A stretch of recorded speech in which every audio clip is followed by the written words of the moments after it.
Hi there, it's Ron Gula from Gula Tech Adventures, and today we're going to talk about cybersecurity products that are 5% more effective than their competing products.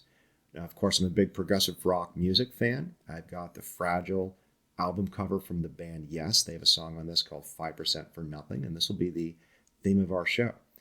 Now, I'm former NSA, used to run Tenable Network Security, and now I run Gula Tech Adventures. And all across my career, I've had products pitched to me as next generation and fundamentally better than the previous generation of products and so on. And a lot of times it came down to a comment along the lines of this. A founder will say, my cybersecurity startup is 5% more effective than the competing vendor.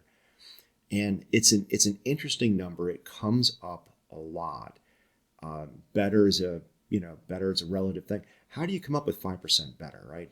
If I give you 1,000 attacks and you stop 900 of them, if I'm 5% better, is that 5% better of the 90%? We don't really have a lot of standards on how to account for this.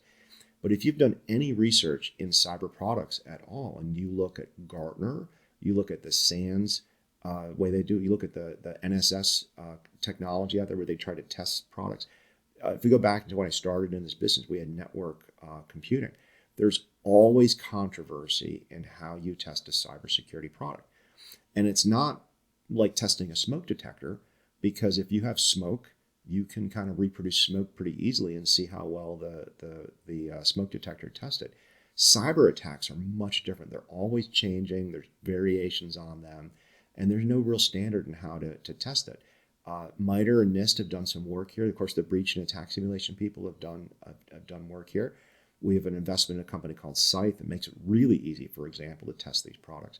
But coming up with efficacy for a product is really hard to do, especially in a modern network where you have these layers of defenses, really an onion of defenses, and how those products are configured might even be more important than how effective they are.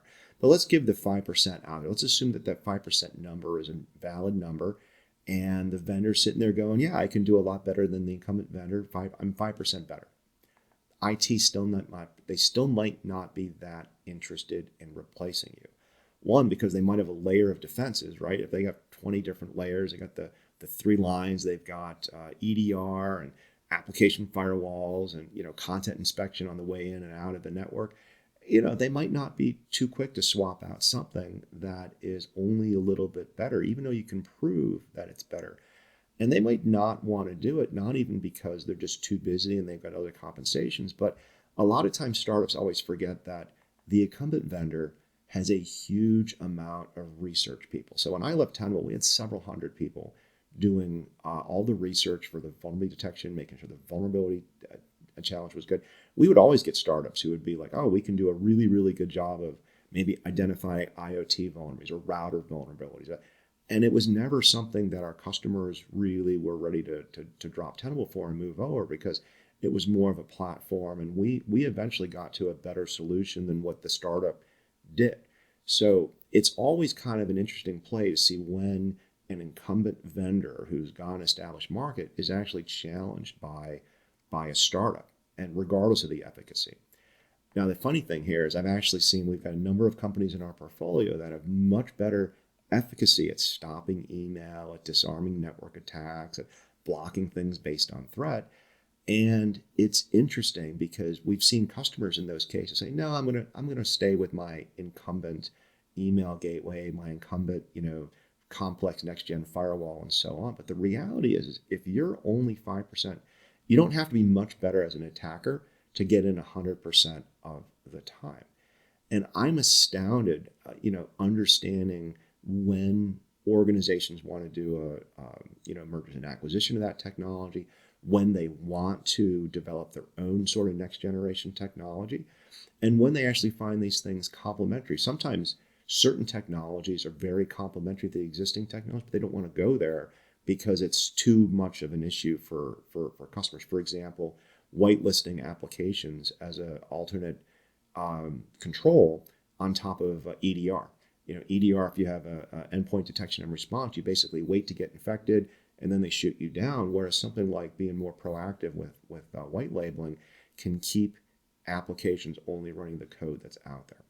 So how do you handle all this? Well, basically what I tell people is if you kind of go back to the buyer's guide of marketing 101, is it better? Is it faster? Is it cheaper?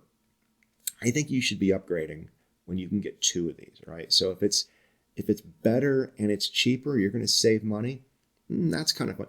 Faster, we do have faster in cybersecurity, right? Faster could be lower cost in the cloud, higher network performance, less clicks for users to authenticate, that kind of stuff. That's always, I kind of put that as better user experience. But for me, better is fundamentally new technology. So for example, if you have complex application filtering on the endpoint and you want to complement that with maybe threat filtering, that's two different things, two ways to do that. And that's definitely a good thing.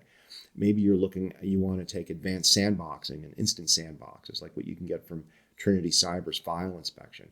Complementing that with your email or on your network traffic could be a different way of looking at that. So when you're evaluating cybersecurity startups and making that decision, are you staying with what I have or going with the future, going with things that might be better? Think about this basic product marketing 101 concept. Is it better? Is it faster? Is it cheaper? And if you can get two of these, it's probably worth upgrading. I'm Ron Gula.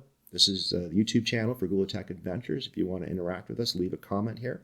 And check our content out over on LinkedIn or at gula.tech. Have a great day. Thanks for watching.